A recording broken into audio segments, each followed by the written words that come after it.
শত্রু দমন করার জন্য দূর থেকে যে কোনো নারী অথবা পুরুষকে বান মারণ তাবিজ কিভাবে দূর থেকে শত্রু দমন করবেন।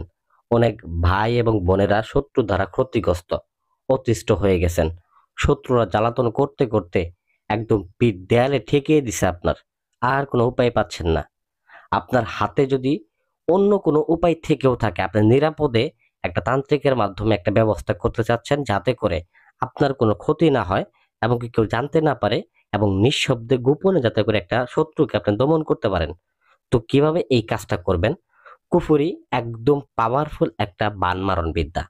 এই বিদ্যার মাধ্যমে মাত্র 24 ঘন্টা থেকে 3 দিনের মধ্যে শত্রুকে আপনি বান মারতে পারবেন। তো অনেক ভাইরা আছেন যে আসলে এইভাবে নীরবে গোপনে কাজ করতে করতে অনেক তান্ত্রিকের পিছনে টাকা খরচ করতে করতে অতিষ্ঠ হয়ে গেছেন, আর মনে চায় না। ভাই, আপনাদের জন্য আজকে আমার এই ভিডিও। যারা ধোঁকা খাইছেন তান্ত্রিক জগতে, তাদের জন্য এই ভিডিওটা আমি উপহার হিসেবে দিলাম, যাতে করে নিজেদের কাজ নিজেরা করতে পারেন, আর যাতে করে আপনাদের ধোঁকা খাইতে না হয়। কারণ অনেক তান্ত্রিক আছে, অনেক গোপন বিষয় আছে যেগুলো আপনাদেরকে বলে দেয় না, সেটা আমি আপনাদেরকে বলে দেব। যেমন আসন জাগ্রত করা মন্ত্র, এবং তার পাশাপাশি আপনাদেরকে বলে দেবো ভোডো পুতুল জাগ্রত করা মন্ত্র। তো আজকের বিদ্যাটা কিন্তু ভোডো পুতুলের মাধ্যমে শত্রুকে বান মারান। ডাইরেক্ট সরাসরি ভোডো পুতুলের মধ্যে শত্রুর প্রাণ জাগ্রত করবেন, এবং এই প্রাণটা একটা মন্ত্রের মাধ্যমে জাগ্রত, ওই মন্ত্রটা আমি বলে দিব। এবং পরবর্তীকালে ওই বিদ্যা দ্বারা, ওই ভোডো পুতুলটা দ্বারা আপনি শত্রুকে মাত্র 24 ঘন্টা থেকে 3 দিনের মধ্যে দমন করতে পারবেন। তো চলেন আমি নিয়মে চলে যাচ্ছি। তার পূর্বে অনুরোধ থাকবে, আমার ভিডিওটা যারা সাবস্ক্রাইব করেন নাই, চ্যানেলটা সাবস্ক্রাইব করবেন, ভিডিওতে লাইক দিবেন। তো দেখেন, প্রথমত এই কাজটা করার ক্ষেত্রে আপনাকে বেশ কিছু সময় আপনাকে মানতে হবে। যেমন এই কাজটা করার ক্ষেত্রে শনিবার মঙ্গলবার দিন আপনাকে কাজ করতে হবে, এবং বেশ কিছু মাল লাগবে, যেমন কামসিঁদুর কিনতে হবে বাজার থেকে, তার পাশাপাশি চন্দন কাঠ কিনতে হবে, এবং 2টা লোহা নেবেন। একদম স্টিলের লোহা পারেন, বা লোহাগুলা পেরেক যাকে বলা হয়, আপনারা 2টা পেরেক নেবেন। এবং কবর থেকে 3 মুঠ মাটি সংগ্রহ করবেন। তো অনেক ভাইরাসের কবর থেকে মাটি সংগ্রহ করার নিয়মটাই জানেন না। কবর থেকে মাটি সংগ্রহ করারও কিন্তু বেশ কিছু নিয়ম আছে বা মন্ত্র আছে। মন্ত্রটা কিন্তু এই তান্ত্রিকরা বলে দেন যাতে তাদের ব্যবসা নষ্ট না হয়ে যায়। কারণ এটা বলে দিলে আপনাদের কাছে আপনারা করে নেবেন, তাহলে তার কারো কাছে যাবেন না। তো যাই হোক ভিউয়ার্স, একটা কথা বলে নেই, যারা একেবারে পারে না, একেবারে অপারগ, বিপদগ্রস্ত, কাজও করতে পারে না নিজেরা, তারা আমাদের সাথে যোগাযোগ করবেন, আমরা দায়িত্ব নিয়ে আপনাদের কাজ সম্পন্ন করে দেব। তো যাই হোক, আমি বলে যাচ্ছে মাটি সংগ্রহ করার মন্ত্রটি হচ্ছে: মাটি মাটি কবর মাটি, আয় মাটি ধরি পাপি, ধ্বংস করি আদি পাপি, জিব্রাইল মিকাইল আজরাইলের নাম ডাকি। তো এই মন্ত্রটা জপ করে আপনারা 3 মুঠ মাটি নেবেন, নিয়ে একটা ভোডো পুতুল বানাবেন।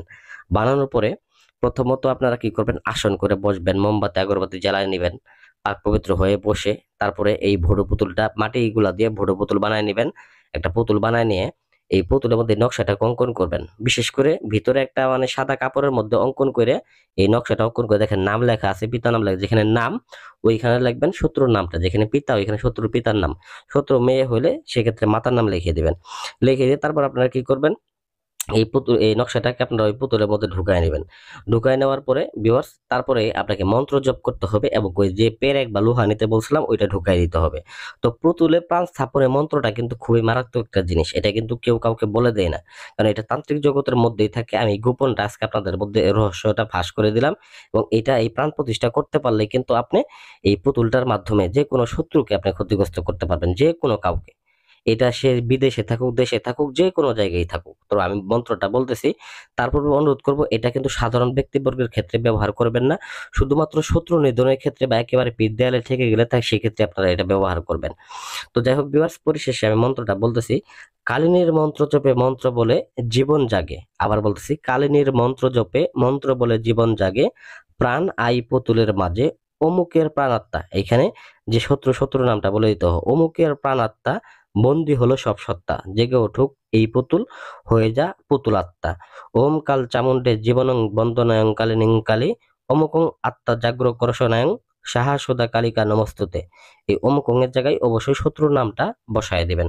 ঠিক আছে, বিশেষ করে আপনি এখানে বলতে পারেন যে অমুকের পুত্র অমুক। ঠিক আছে, তো এইভাবে মন্ত্রটা জপ করে তারপর আপনি ওই ভুডু পুতুলের উপরে 7 বার মন্ত্র জপ করবেন, 7টা ফু দিবেন। 7টা ফু দেওয়ার পরে এই পুতুলটা জাগ্রত হয়ে যাবে। এবং কি আপনার এই মন্ত্রটা আবার পরবর্তীকালে একবার পাঠ করে সেক্ষেত্রে ওই লোহাটা বা পেরেকটার মধ্যে ফু দিয়ে তারপর ওই পেরেকটা আপনার শত্রুর বুকের মধ্যে গেড়ে দিবেন। এবং আরেকটা ঠিক মাথার মগজের মধ্যে আপনারা গেড়ে দিবেন, ঠিক মাথার সামনের ভাগে। যখন আপনি মাথার মধ্যে এবং শত্রুর এই বুকের মধ্যে আপনি এটা গাড়বেন, এটা আপনার মনে মনে ভাবতে হবে যে আপনি শত্রুর বুকের মধ্যে গাড়তেছেন। তো হ্যাঁ, অবশ্যই বন্ধুরা এটা আপনার শত্রুর বুকের মধ্যে গিয়ে আঘাত হানবে এবং তার মাথার মধ্যে গিয়ে আঘাত হানবে। এই বিদ্যাটা অত্যন্ত পাওয়ারফুল। এটা কোনো টের পাওয়ার কোনো অপশন নাই।